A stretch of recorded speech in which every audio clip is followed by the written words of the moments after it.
आवाजाने होशील कासाविषयी कागद आले घेतल्या मावशी तुझे सुद्धा डोळे का बनवले काही समोरची किती बरोबर प्लास्टिक जाते सुटते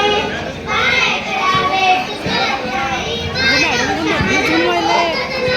चंद्र जाऊ तलाव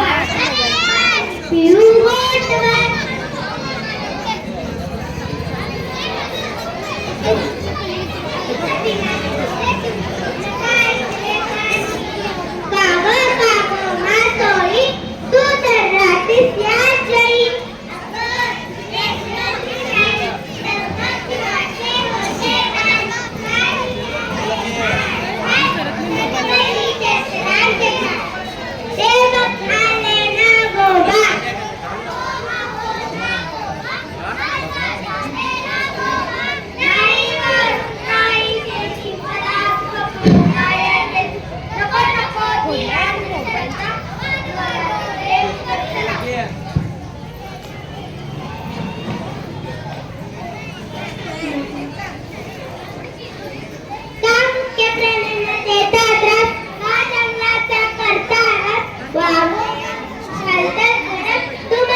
चला मराठी शाळा